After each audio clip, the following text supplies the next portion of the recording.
Hey, Tommy, sorry my phone died. I'm so sorry. I know. Listen. Randy said originally he was going to help place the kid, and we'd only have to deal with it one more night. And then today came, and he took all the big furniture. He took all the big furniture somewhere, probably over to the farm, and yet he don't want to take resp- he takes his furniture out of the house. So don't. But Well, he's got you. He figures he's afraid to do it, and he'll do it instead of fighting back. Well, nothing can do. He's got to. He can't keep talking. He's got to start doing.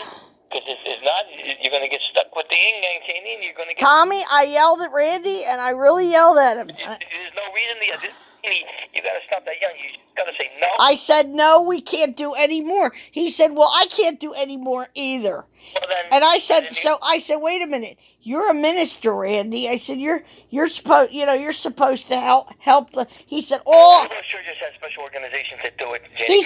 I said, you can find. What we got to do. He's not involved with the churches no more. They really don't want him. He's an out pastor. You got to get involved with a church in the community that actually people that are still working for a church. Well, that's why we put it on the mother's Facebook that this is going on. Maybe the church people will reach out there and help. But here's the thing. I told him how you're. Don't you know what church? It's your mom dealt with or somebody that they can lead you to the right direction to get. Yeah, and he is trying to talk to an attorney and all that, but the thing is, he knows so many people. You think he could help? I didn't sleep all night, Tommy. My blood pressure was really high today. I didn't either, Jamie. Then I had to go take my walks. I had to go take walks. My nerves are so bad right now. My doctor's very, very upset. He says you got to get. Here's what you got to do. I keep telling you. But Randy said all I have to do as a minister is pray. Anything, Jeannie. Why don't you put that in your? No, but listen. Randy says all I have to do as a minister is lead people to Christ. Oh, tell him to stop that fucking bullshit, please, with his bullshit, please. Tell him. Oh, what did a minister do for you when Marlene died? What all did he do for you? Oh my God, he did. Matter of fact, the guy from the church called me today. I was out too when you called, and he said we're going to get together and we're going to go out to eat. He comes and he says to me all the time, "Do you need anything?" All of them did. Do you need anything? During Christmas, I guarantee you, Dan and the guy that works for the church and his wife, he's going to bring me cookies. They're going to bring me big cookies. Guarantee you, the church is going to. They send me spaghetti and meatballs. They do different things. No. And did you say he already paid a couple bills for you at one point when you were? Oh, Jenny, they paid when I first. And he gave you a little money already. They paid the bills. Oh yeah, the one person loaned the church loaned $200 one time. See. Or they at least loaned you the money, even whether they loaned you or paid you. But they bring you food all the time. Yeah, it's a certain guy. When I first was, I think when Marlene joined the church, 2013. We used to have ministers at our church that did the same, would do the same thing, come to the house. He's not a church. He's a bullshit artist. He's using you and Ricky because he knows you're both soft. I'm not soft. I let him have it. I'm not soft. Not only soft that way, but here's what you got to do. We have no room for the boy.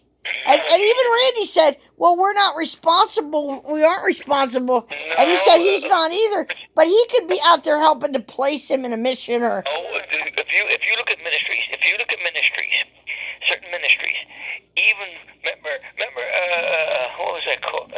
Even certain churches take in certain... They'll take him in, right? They'll take him in. Remember how Claude lived in his church basement for a while? Oh, they did. If you remember the group, the Five Sons, they went to a church in Connecticut to record that song in Silver Light, and they were friends with one of the pastors. It was a white guy, pastor, and they stayed and they let them borrow their basement to do the recordings when they were doing the first song in the Silver Light, and they went to a church, and when they became famous, they gave something to the church, and the church helped them out. I saw the whole story on Larry Parrish, the lead singer of the Five Satins, and the gospel. He went to a church, and that's actually where they recorded in the Silver Night in the basement of a church. But he should never say he can't do anything. It's not true. See, that's why I say if Claude was a different father, I could educate Ricky to different things. I could show Ricky and show Ricky a church guy. Now that one guy Caleb that moved back to not Washington, Missouri. I don't know if he was in Kansas. I know outside of Kansas, Missouri. He talked to Ricky one time. He was here on my couch, the guy, and we always went out to dinner. Before he moved back, we went to the park. We took him over to the park. I bought him a sandwich. Sometimes he buys It's me. got to go out in the front office. Yeah, and he went when I got sick last year. He took me a whole big pack of like I said, cranberry juice, sodas. If you need anything, I told you many times they took like $300 worth of food like 3 or 4 times to us. Yeah. And they go to a distributor in Jersey to get it, and they would bring it here. And shouldn't he be able to find? Shouldn't he have some connections? They all have access to the churches. And he can ask around. He knows a lot of people he can ask around and stuff like that. Do you have any people that take foreigners that come, all these immigrants that have no place to stay, that having trouble with the United States? Sometimes they harbor them, sometimes they take them, and sometimes they also help with. And we ask Eileen, and Eileen will take him. Yet he took her all Andy's stuff over to the. They're users, Janie. They want what they want, but when it comes to reciprocate, they don't like to reciprocate. Well, he did say we aren't responsible, but I don't want to see the kid out in the street. I think that somebody, a clergy, somebody should step in and even his church, some church, and help him. Yeah. See, like my mother, she won't take.